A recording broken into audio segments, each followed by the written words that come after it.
আর ন্যায়ের পক্ষে কাজ করা, এই দুটো কথা বলার জন্য। সেই দুটো কাজ আমাদের সমাজে এটা তো জারি থাকলেও, মানে অন্যায়ের বিরুদ্ধে বলা এবং ন্যায়ের পক্ষে কাজ করা, এ দুটো জারি থাকলেও যারা বলি এবং যারা করি তারাও পিছিয়ে, যারা শোনে না বা শুনছে না তারাও পিছিয়ে। মানে আমি বলা লোক করতে পারিনি, তাহলে আমার কথা লোক শুনবে কেন? আবার আপনি শোনা লোক, আপনি শোনার পরে আপনার ভিতরে তার তাসির হবে না। সেই জন্য সমাজ একটা উৎসব করছে বাৎসরিক সমস্ত জায়গায়, যতটা উপকৃত হওয়ার কথা এই ধর্মসভাগুলো থেকে মানুষ ততটা উপকৃত হচ্ছে না। না হওয়ার অনেক কারণ। এখন আপনি যদি 1 কিলো খাঁটি মধু এনে একটা আলকাতরার ভাঁড়ে রাখেন, সে মধু 2-5 দিনের মধ্যেই কি হবে? প্রায় আলকাতরা হয়ে যাবে নাকি? আর খাওয়া যাবে না। সেই জন্যে যারা আমরা বলছি তার খাদ্য খোরাকের ব্যাপার আছে, তার আমল করার ব্যাপার আছে। আপনারা যারা শুনছেন আপনাদের হালাল রোজগারের ব্যাপার আছে, আপনার ব্লাডটা কোন পয়সায় তৈরি হচ্ছে। আপনি এই কথাটা শোনার পরে আমল করতে গেলে আপনার এগুলো তো প্রয়োজন নাকি? কথা বলে না, প্রয়োজন না? সেই জন্যে ধর্মসভা দিতে হবে, না দিলে মানুষ গোমরা হয়ে যাবে। সেই ঈসা আলাইহিস সালাম থেকে নিয়ে মুহাম্মদ সাল্লাল্লাহু আলাইহি ওয়াসাল্লাম পর্যন্ত 550 বছর বয়সটা, এই সময়টা যখন কোন নবী রসুল আসেনি, আল্লাহ এবং রসুলের কথা শোনানো হয়নি, এই 550 বছরের মানুষরা সব কি হলো? পশু তৈরি হয়ে গেল। যে যুগটাকে জমানায় জাহেলিয়াত বলা হতো, বলতে আমার মেয়ে আর আমি বিয়ে দেবো আর অন্য লোকলে মস্তি করবে বলে পুঁতি ফেলাতে জানতো। তার মানে কি পশু না? একটা পশু এ কাজ করে, নিজের মেয়েকে নিজে পুঁতি ফেলে। তাহলে বোঝা যাচ্ছে যে ধর্মের কথাটা মানুষের কাছে তুলে ধরতে হবে, বলতে হবে। উপকৃত কতটা হলো আর কতটা হলো না, কতটা মানুষ হেদায়েত হবে হবে না, ওটা অন্য কথা। কিন্তু এটা যদি বন্ধ হয়ে যায় তাহলে মানুষ গোমরা হয়ে যায়। অমুসলিমদের যেমন পুরোহিত ছাড়া মন্ত্র জানে না, মুসলমানদেরও তেমন ওই মৌল সাহেব কোটা ছাড়া আর কেউ কিছু জানবে না।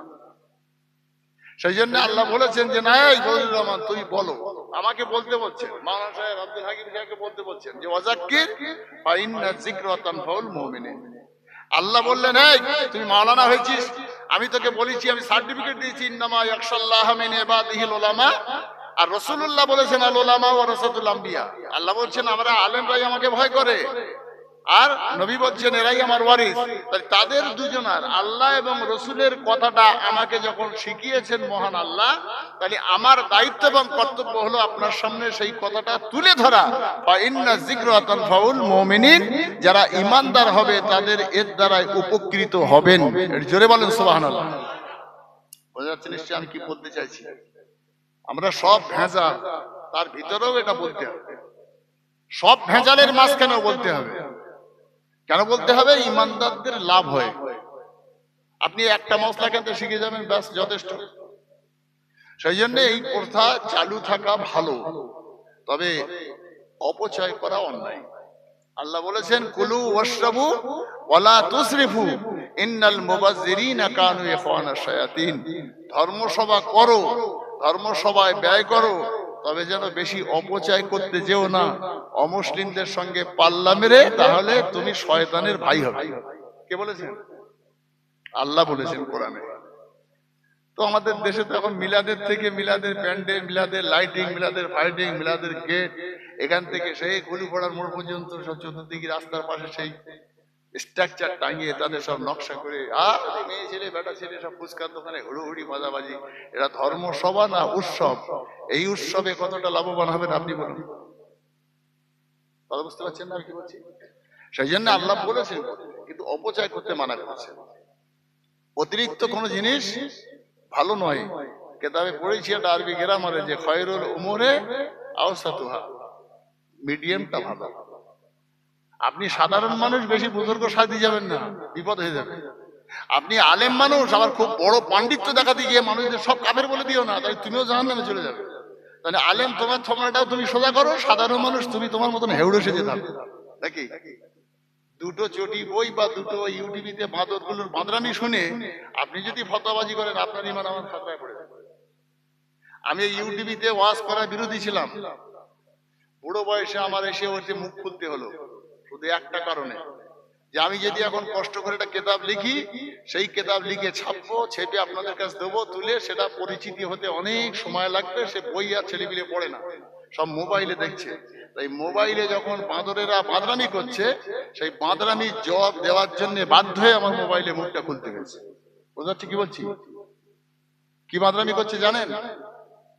দাদা হুজুর উল্টে দিলে, দাদা হুজুর উল্টে গেল। কেউ হচ্ছে ইমাম আবু হানিফা টানিফা ওসব উল্টে দাও।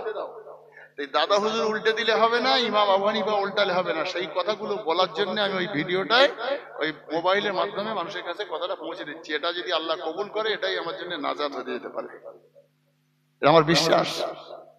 আপনি বলেন, বাংলার এই জমিনটা পশ্চিম বাংলায় বা বাংলাদেশ, তখন তো এক জায়গায়, ভারত স্বাধীন হয়নি। তো তখন আমাদের দারুল উলুম দেওবন্দে হোসেন আহমদ মাদানী রহমতুল্লাহ, আশরাফ আলী থানভী রহমতুল্লাহ, রশিদ আহমদ গাঙ্গুই রহমতুল্লাহ, কাসেম নানদভী রহমতুল্লাহ, দিল্লিতে শাহ অলিউল্লাহ মুহাদ্দিস দেহলভী রহমতুল্লাহ, এনারা সব ভারতবর্ষের বিখ্যাত আলেম এবং ভারতের স্বাধীনতা সংগ্রামী বড় বড় পণ্ডিত আলেম। আপনি বলেন, ওই লোকগুলো কি আপনার লোক ফুলে লক্ষ্মী ফুলে কলুপাড়ায় এসে বলেছিলেন যে নামাজ পড়ো? কথা বলে না। তাহলে সেই লোকটাকে আমি ছোট করছি না, সে লোকটা সে লোকের জায়গায় বড়। কিন্তু এই বাংলার জমিনে যখন কলুপাড়ায় এক জায়গায় মাটির ঢিবি করে পানি তুলছে, কি এটা? তাহলে পানি হয় না বলে পানি তুলছি। এইটাকে শিরক, এইটাকে বেদাত, এইটাকে উৎখাত করে কলুপাড়ার জমিনে একটা, নকফুলের জমিনে একটা, কি দাঁতপুরের মাঠে একটা, কি পাথরার মাঠে একটা খানকা শরীফ করতে হবে, এখানে একটা কোরআনিয়া মাদ্রাসা করতে হবে, এ ভাবনাটা ভাবিয়েছিলেন মুজাদ্দিদুজ্জামান আবু বকর সিদ্দিকী রহমতুল্লাহ। জোরে বলতে পারেননি? আর একটু জোরে বলেন।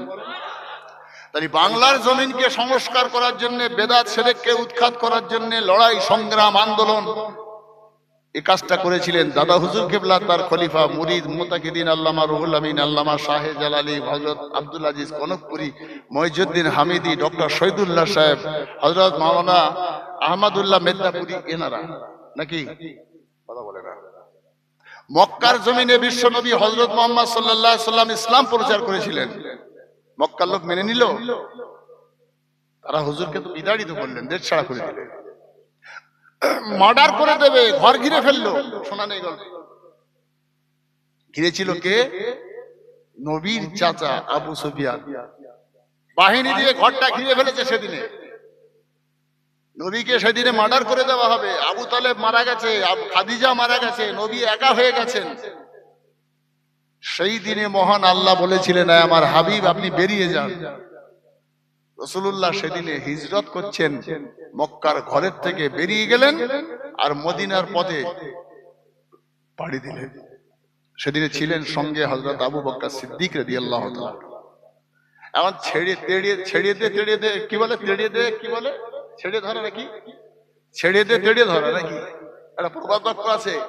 যখন বিশ্বনবী হযরত মুহাম্মদ সাল্লাল্লাহু আলাইহি ওয়াসাল্লামকে তাড়িয়ে দেওয়া হলো, হুজুর চলে গেলেন, সেখানে গিয়ে যখন থাকলেন, তারপরে সেখান থেকে যখন দুবার করে চেষ্টা করলেন মক্কা শরীফে ঢুকবেন, একটু জিয়ারত করবেন, বাপের ঘরটা দেখবেন, মার ঘর দেখবেন, ওরা বলছে আবু সুফিয়ান তো ঘিরে ফেলে দিলে জায়গা, এই মোহাম্মদ দলবল নিয়ে আসছে, মক্কা আক্রমণ করবে, মক্কা এ করবে সেই করবে, আবার সেখানে শর্তনামা লিখে টিকে সেখান থেকে ফের তাড়িয়ে দেওয়া নাকি।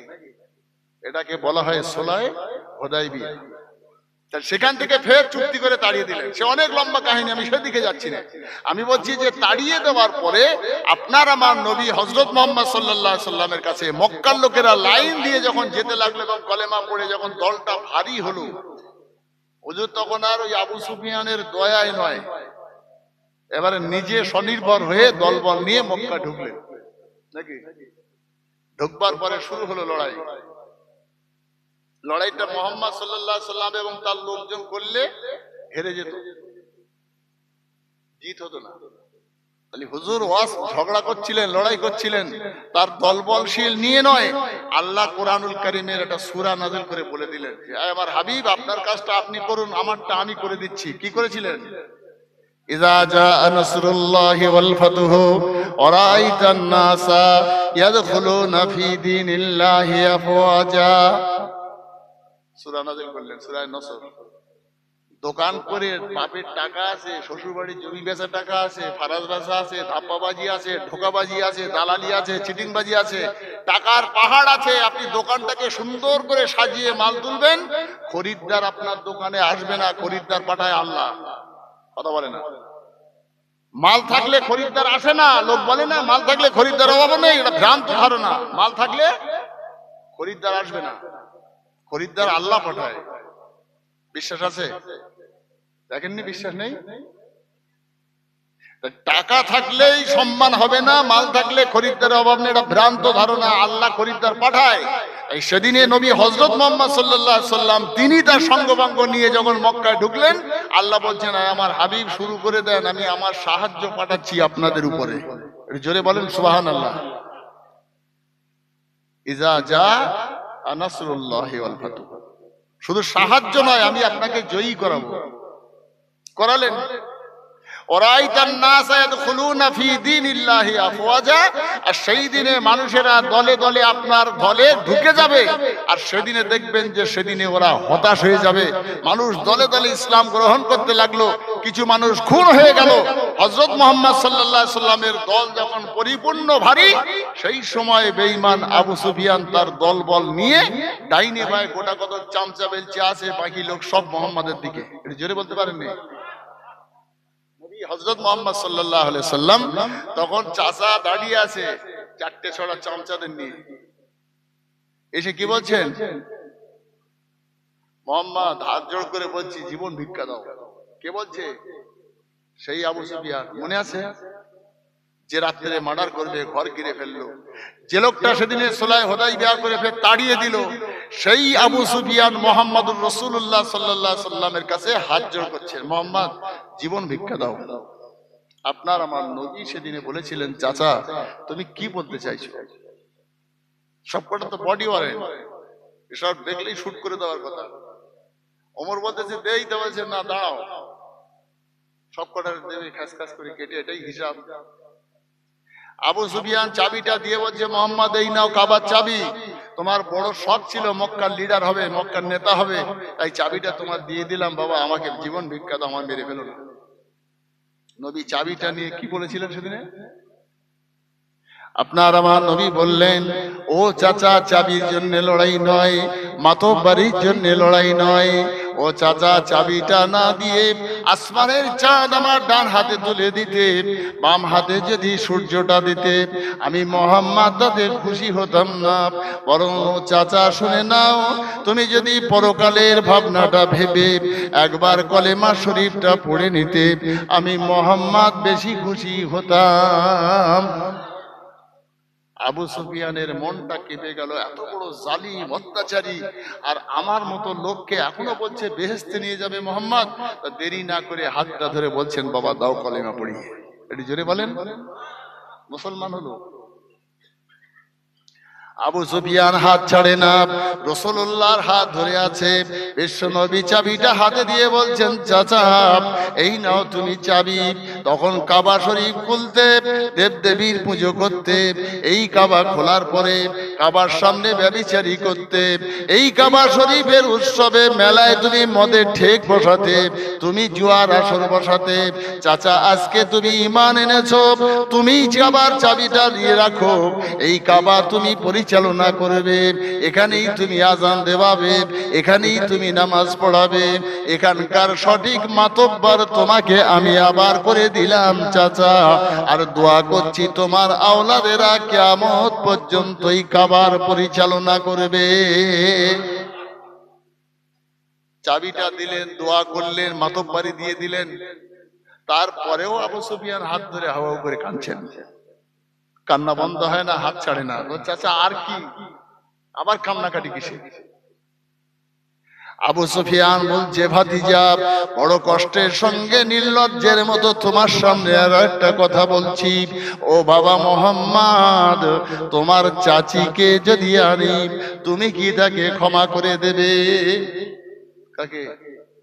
আবু সুফিয়ানের বউ মুহাম্মদ সাল্লাল্লাহু আলাইহি সাল্লামের কাছে এসে মাপ চাবে, কলমা পড়বে, দেবে? নবীজি বলছেন হ্যাঁ নিয়ে এসো, আর কি চাচি নিয়ে এসো। এই চাচি চেনেন? নাম শুনেছেন এই চাচিটার?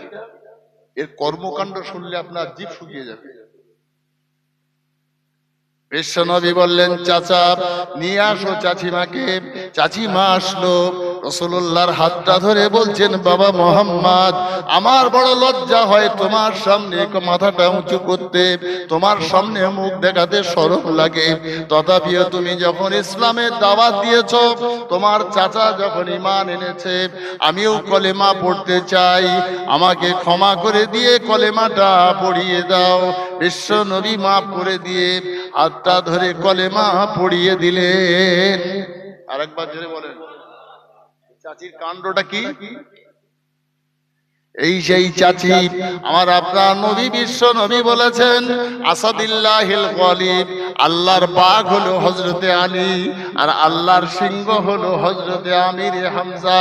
বিশ্ব নবীর নিজের চারজন চাচা, তার মধ্যে একজনের নাম হামজা, অর্থাৎ এক দাদির পেটে যে চারটে ছেলে হয়, আব্দুল্লাহ রাসূলুল্লাহর বাপ, হযরতে হামজা, হযরতে আব্বাস, আর আবু লাহাব আর আবু তালিব। বিশ্ব নবীর বাপকে নিয়ে এই পাঁচটা ছেলের মা একটা, বুঝতে পারলেন?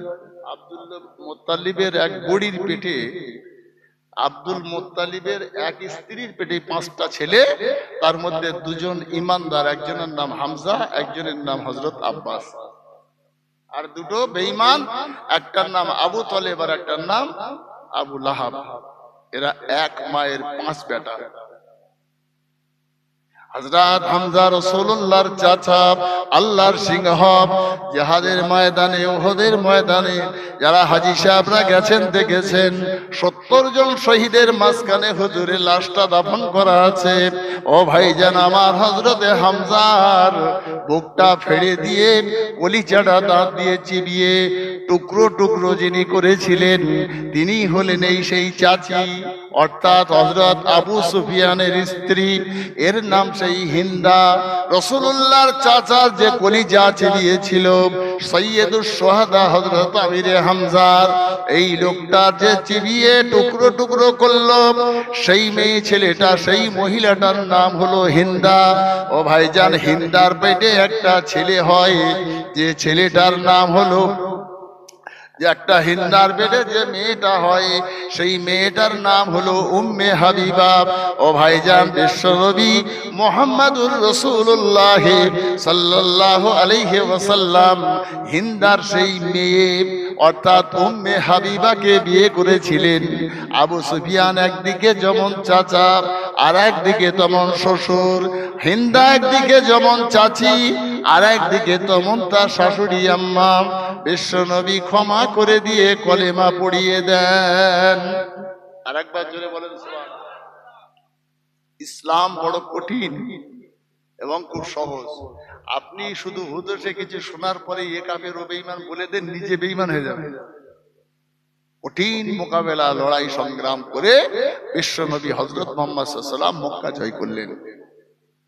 তারপরের আয়াত আল্লাহ কি বললেন? যে লোক তো দলে দলে ইসলামে ঢুকলো, আর রাসূলুল্লাহ দাঁড়িয়ে দাঁড়িয়ে তার দল বলেরা দেখলো। তারপরে কি বললেন? ফাসাব্বিহ বিহামদি রাব্বিকা ওয়াস্তাগফির, নাকি ফাসাব্বিহ বিহামদিকা। আল্লাহ বলছেন, আমার হাবিব, আপনি আপনার প্রভুর বেশি করে তাসবিহ পড়ুন। আচ্ছা, নবী কি আল্লাহর গুণগান করেন না? নবী তাসবিহ পড়েন না? পড়েন তো। তারপরেও আল্লাহ বলছেন বেশি করে তাসবিহ পড়ুন। কেন? রাসূল তো পড়েন। আর শুধু এইটা বলেননি, তারপরে বলছেন আস্তাগফিরু, বেশি করে আস্তাগফার পড়ুন। নবী আস্তাগফার পড়তেন তো দিনে 100 বারের বেশি। তারপরেও বলছেন কেন? আপনারা নিশ্চয়ই জানেন, আলহাজ মাওলানা আব্দুল জলিল সাহেব ভাঙড় ফুলবাড়ি, ওনার একেবারে অন্তিম সময় আমাকে খবর দিয়েছে। তো আমি গেছি, আমাদের হাজী সাহেব আলী সাহেব ঝালি গেছি,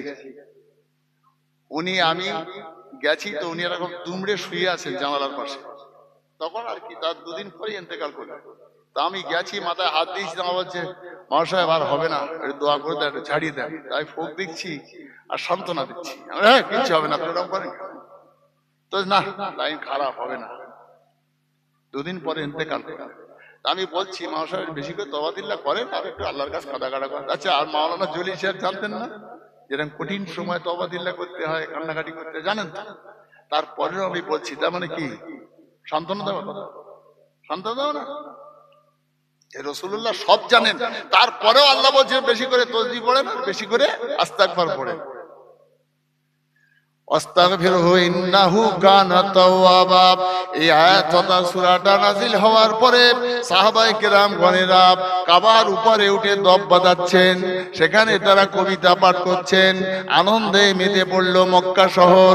ও ভাইজান সিদ্দিক আকবর হযরত আবু বকর রাদিয়াল্লাহু তাআলা আনহু, কাবার পাশে হাতিম বলে একটা জায়গা আছে, ওই হাতিমে কাবার দেওয়ালে হেলান দিয়ে হযরত আবু বকর আসমানের দিকে হাত দুটো তুলে কাঁদছেন, মোনাজাত করছেন, চোখ দিয়ে ঝরঝর ঝরঝর করে পানি পড়ছে। সাহাবায়ে কেরামগণেরা বললেন, হুজুর সারা মানুষ যখন এখানে আনন্দে মেতে পড়ল, মক্কা কাফেরদের কাছ থেকে ছিনিয়ে নেওয়া হলো, এই উৎসবের দিনে আপনি কেন কান্নাকাটি করছেন? আজকে তো জয় হয়েছে মক্কাতে, কাঁদার কি হলো? আপনি কাঁদছেন কেন? ও ভাই, আমরা যারা সুন্নি জামাতের মানুষ, আমরা দুটো জিনিস জানি, একটা হলো ইলমে বাতিনি আর একটা হলো ইলমে জাহিরি। একটু জোরে বলেন সুবহানাল্লাহ। আল ইলমু ইলমানে, ইলমে জাহিরি আর ইলমে বাতিনি। জাহিরিতে যেটা নাজায়েজ হয়ে যায় আর বাতিনিতে নাজায়েজ হলে জাহিরিতে জায়েজ হয়ে যায়, জানেন? জাহিরিতে নাজায়েজ হলে বাতিনিতে নাজায়েজ হয়ে গেলে জাহিরিতে জায়েজ হয়। দুটো তো এলেম। হযরত আবু বকর সিদ্দিক বলছেন, তোমরা জাহিরি চোখে দেখছো মক্কা জয় হয়েছে, আমি বাতিনিতে দেখছি যে আমার দিন সামনে বড় কান্নার দিন আসছে। এটা শুধু আবু বকর একলা বুঝতে পারলেন, আর হযরত ওমর, আলী, উসমান এরা কি জানতেন না লেখাপড়া? সবাই তো জানতেন, সবাই তো পণ্ডিত। তারপরেও সবাই হাসছেন, নাচছেন, আনন্দ করছেন, আর হযরত আবু বকর কাঁদছেন। বলে, হুজুর আপনি কান্নাকাটি করছেন, কি হয়েছে বলেন না, আজকে তো আনন্দ দিন, উৎসব। হযরত আবু বকর সিদ্দিক বলছেন, শোনো আমি বলছি, আমার বাড়িতে যদি 10টা মিস্ত্রি কাজ করে, ধরেন না আমি বজলুর রহমান বলছি, আমার বাড়িতে 10টা রাজমিস্ত্রি কাজ করছে মুর্শিদাবাদে, আমার কাজটা 2 মাস লাগবে। 2 মাস কাজ করলে 10টা মিস্ত্রি যদি আমার বৈঠকখানায় বা দলুস ঘরে থাকে, খায়, আর 2 মাস ধরে থাকে, তাহলে আমার সঙ্গে একটা, আমার ফ্যামিলির সঙ্গে আত্মীয়তা হয়ে যাবে না? আন্তরিক সম্পর্ক হবে না? ভালোবাসা হয়ে যাবে, বন্ধুত্ব হয়ে যাবে। কাজ শেষ হবার পরে যদি মিস্ত্রিরা বলে আমরা চলে যাবো, আমি রেখে দেবো? কথা বলে না, রাখবো? আমার কাজ মিটে গেলে আমাকে ছাড়তেই হবে, যতই ভালোবাসা হোক, আন্তরিকতা। আর ওদেরও চলে যেতে হবে, যত ভালোবাসাই থাকুক, আর আপনার কাজ করতে হবে তো। তাহলে সেও থাকবে না, আমিও রাখতে পারবো না, কিন্তু যাবে যখন কাঁদতে কাঁদতে যেতে হবে, আমাকেও কাঁদতে হবে নাকি? হযরত আবু বকর সিদ্দিক বলছেন, এ রাসূলের সাহাবীরা, তোমরা বলো বিশ্ব নবীকে আল্লাহ যে জন্য পাঠিয়েছিলেন সে কাজ যদি সম্পূর্ণ হয়ে যায়, আমার আল্লাহ তাহলে নবীকে আর রাখবেন না। তোমরা কি বুঝতে পারো না আল্লাহ কি বলতে চাইলেন? আয় আমার হাবিব, বেশি করে তাসবিহ পড়ুন, বেশি করে তওবা করুন। এই কথার অর্থ কি তোমরা বুঝতে পারো না? মক্কা জয় হয়েছে, নাচানাচি করছো, মক্কা জয় হয়েছে, তোমরা সেরার কবিতা পড়ছো, তোমরা দেখতে পাচ্ছ এই সূরাটার ভিতরে আল্লাহ ইঙ্গিত দিচ্ছেন, আমার হাবিব আপনার কাজ শেষ হয়ে গেছে, আপনি আমার কাছে চলে আসুন। নবী হারা হতে হবে, আমরা এতিম হয়ে যাব, নবী বিদায় নেবেন নাকি? নবীকে পাঠিয়েছিলেন যে জন্য, সে কাজ তো শেষ। তাহলে হযরত মুহাম্মদ সাল্লাল্লাহু আলাইহি সাল্লামের এই কথাটা আপনি বলেছি যে জাহিরিতে এক কথা বলে, বাতিনিতে এক কথা বলে। বিরাট এক নদীতে পানি বহে যাচ্ছে, এটাকে মায়ে জারি বলে। এটা আলেম মানুষ তো বুঝতে পারবে, আর আলেমরা পাশে থাকলে সাক্ষী করে দেয়। মায়ে জারি মানে প্রবাহিত পানি। একটা নদীতে যদি গরু মরা, ছাগল মরা, কুকুর মরা, শুয়োর মরা, ভেড়া মরা যায়, তো এই পানিটা এখানে গরু মরাটা ভেসে যদি এখানে চলে আসে, এখানে বসে এই পানিতে ওযু করা যাবে। কথা বুঝতে পারেনি? একটা কুকুর মরা, শুয়োর মরা, ভেড়া মরা, দুম্বা মরা এখান থেকে ভেসে নদীতে যাচ্ছে এদিকে, এই জায়গাটা পার হয়ে গেলেই এখানে বসে আপনি ওযু করতে পারবেন। এটাকে মায়ে জারি বলে, প্রবাহিত পানি, এ পানি নাপাক হয় না। একটা বদনার পানিতে যদি আপনার বাড়ির একটা কোটি বাচ্চা ছেলে 1 ফোঁটা পেশাব করে দেয়, আর হবে? ও পানিতে আর ওযু হবে না। ও পানিটা নাপাক। এক জায়গায় দাওয়াত খেতে যাচ্ছেন, ইলমে জাহিরি আর বাতিনি কথা বলতে গিয়ে আমার কথাটা বলতে হবে। মুজাদ্দিদুজ জামান মঈজউদ্দিন হামিদি রহমাতুল্লাহ আলাইহি আর আব্দুল আজিজ কনকপুরী মাওলানা রুহুল আমিন সাহেব, তো যে পাঁচিলটা দিয়ে ঢুকছে, পাঁচিল মানে কি, বাসনা দিয়ে ঘেরা, খেজুর পাতা দিয়ে ঘেরা, চট দিয়ে ঘেরা। তো ঢুকবার পরে দেখছেন বাম দিকে একজন মধ্য বয়স্কা মহিলা রান্না করছেন। তো সবাই ঢুকে যখন বসে পড়লেন খাওয়ার সময়, আল্লামা রুহুল আমিন সাহেব খান না, সবাই খাচ্ছেন, দাদা হুজুর খাচ্ছেন, মঈজউদ্দিন হামিদি খাচ্ছেন, হযরত মাওলানা আব্দুল আজিজ কনকপুরী রহমতুল্লাহ খাচ্ছেন, আল্লামা রুহুল আমিন সাহেব খায়। তা বুড়িমা বলছে, ও বাপ রুহুল আমিন তা খাও। তা বলতেছ না, ও খাওয়া আমার জন্য জায়েজ নেই। তাহলে ওর বাবা, এটা বাঁশের থেকে কঞ্চিটা গো, ওর পীর খাচ্ছে আর ও খাবে না নাকি? বুড়িটা বলছে, বলে বাবা রুহুল আমিন খাও। তা বলছে না, আমি খাবো না, খাওয়া জায়েজ নেই, আমার জন্য জায়েজ নেই। তারে বাবা তোমার পীর সাহেব খাচ্ছে, এত বড় আলেমরা খাচ্ছে, আর তুমি খাবে না মানে? বাঁশের থেকে কঞ্চিটা গো। হুজুর বলছেন, আরে বাবা রাগ করছো না, আমি বলবো কোন, তুমি খাওয়া দাওয়া হয়ে যাক, খাওয়ার শেষে বল। খাওয়ার শেষে বুড়িমাকে উত্তর দিচ্ছেন আল্লামা রুহুল আমিন, কত বড় মাপের মানুষ দেখে। কি উত্তর দিলেন? এখন এই মশলা বললে তো আমার এই গ্রামে কি বলতে, এটা নাকি এই গ্রামের মেয়েরা না সব বলবে মলছি আবার ভিড়ে তুলিস। মশলাটা কি? মহিলাদের মাথা ঢাকা ফরজ নাকি? কথা বলে না, মহিলাদের মাথা ঢাকা ফরজ। তবে লক্ষ্মীপুর বা আমার আমিনপুরে মাথা ঢাকা ফরজ ওই সময় যখন আজান দেয় তখন, নাকি? আজান দিতে দেয় না নাকি? তাড়াতাড়ি মাথায় কাপড় দিয়ে আজান দিচ্ছে। তাহলে আজান দেওয়ার সময় ঢাকা ফরজ, আর বাকি সময় আলগা করা জায়েজ নাকি? অবাক কাণ্ড। এ মা কিরকম মেয়ের শেখাচ্ছে, করছি তাড়াতাড়ি মাথায় কাপড় দিয়ে আজান দিচ্ছে। এ মাজা মশলা তৈরি করে নেয় মানুষ। আল্লামা রুহুল আমিন সাহেব বলছেন, মা মাথা ঢাকা ফরজ, আর তুমি ফরজ তরক করে রান্না করছিলে, আমি যখন ঢুকি তখন তোমার মাথায় কাপড় ছিল না, সেই জন্য তোমার ওই হাতের খাদ্যটা আমার জন্য খাওয়া জায়েজ বলে আমি মনে করি। জোরে বলতে পারেননি? তো মহিলা বলছে, দাদা হুজুর খালে, উনি খালে, ইনি খালে, আর তোমার বেলা না জায়েজ হয়ে গেল। তো হুজুর কি সুন্দর উত্তর দিচ্ছেন জানেন? বলছে, বুড়ি মা শুনে নাও, মুজাদ্দিদুজ জামান হযরত মঈজউদ্দিন হামিদি, আব্দুল আজিজ কনকপুরী, এনারা হলেন দরিয়া। এই দরিয়ার পানিতে গরু মরা, ছাগল মরায় যেমন নাপাক হয় না, ওদের আমলটা দরিয়ার সমান আমল। ও মা, আমি আমার রুহুল আমিনের আমলটা সীমিত, তাই বদনার পানির মতো আমার পানিতে, আমার ভিতরে ওটা ঢুকলে পরে আমারটা নষ্ট হয়ে যাবে। আমার আমলটা কম বলে আমি এটা পরহেজ করি। জোরে বলতে পারলেন না? নিজে একটু ছোট হয়ে গেলে নাকি? বললেন আমার আমল কম, তো ও পানি ঢুকলে আমার এটা ক্ষতি হয়ে যাবে, সেই জন্য ওই খাদ্যটা আমি খাওয়াই। আমি দরিয়ার মতো অতটা আমল আমার নেই। সিলসিলা শরীফ, ফুরফুরা শরীফ জিন্দাবাদ বললে শুধু হবে না, নারায়ে তাকবীর, দাদা হুজুর জিন্দাবাদ, না আওলাদ, না আলেম, না তার ভক্ত, সব গড় মিলিয়ে পয়সা, সম্মান আর নিজের ইচ্ছা, চাহিদা, হৃদয় যেটা চাইছে সেটা করব। তারপরে দাদা হুজুর, তারপরে কোরআন, তারপরে হাদিস, তারপরে তোর বিশ্বাস। আগে আমার মন কি বলছে সেটাই ফাইনাল নাকি?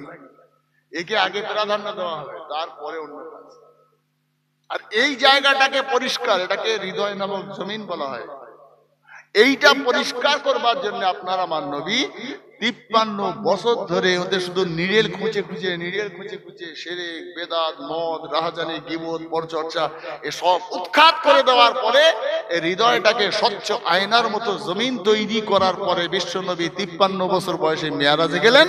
তারপরে নামাজ নামক একটা সুন্দর বীজ এনে এখানে পুঁতে দিলেন। জোরে বলেন সুবহানাল্লাহ। সেটা আজ রাত। নামাজ এখানে পুতলে চারা হবে কি মাসে? সবে মেয়ারাজের চাঁদ। আজকে এনে বীজ পুতলেন, এই গাছটা তৈরি হবে সবে বরাতের চাঁদে, সামনে চাঁদে। আর ওই গাছের ফসল হবে রমজানুল মোবারক মাসের সবে কদরের রাত্রে, গোলা ভর্তি করে মাল তুলবেন নাকি? বাংলায় বলছি কথাটা, এটা হাদিস শরীফের কথা বলছে। তাহলে এই হৃদয় নামক জমিনটা 53 বছর পরিষ্কার করতে লাগলো। আর নামাজ পড়ার জন্য মাত্র 10 বছর দাওয়াত দিলেন, এই বীজটা পুঁতলেন। যদি আপনি জঙ্গলের ভিতরে দানা ফেলেন, যত দামি বীজ হোক না কেন, সে গাছের ফল ভালো হবে। কথা বলেন, হবে? নামাজ কি বলেছে আল্লাহ রাসূল সাল্লাল্লাহু আলাইহি সাল্লাম বলেছেন, as-salatu mi'rajul মুমিনিন, নামাজ ইমানদারদের জন্য মিরাজ স্বরূপ। হুজুর বললেন as-salatu মিফতাহুল জান্নাহ, নামাজ হলো বেহেশতের চাবি। আল্লাহ কোরআনে বললেন ইন্না সলাতা তানহা আনিল ফাহশাই ওয়াল মুনকার, মানুষকে অন্যায় থেকে বিরত রাখে নামাজ। আল্লাহ নিজে বললেন ওয়ালা তাহিনু ওয়ালা তাহজানু ওয়া আনতুমুল আলাউনা ইন কুনতুম মুমিনিন, তুমি প্রকৃত ঈমানদার যদি হও তোমার কোনো ভয় ডর থাকবে না, তোমার হেফাজতের দায়িত্বটা আমি আল্লাহর। জোরে বলেন নাকি? দুজন নামাজির কথা বলি, দেখি নামাজটা কোথায় যায়।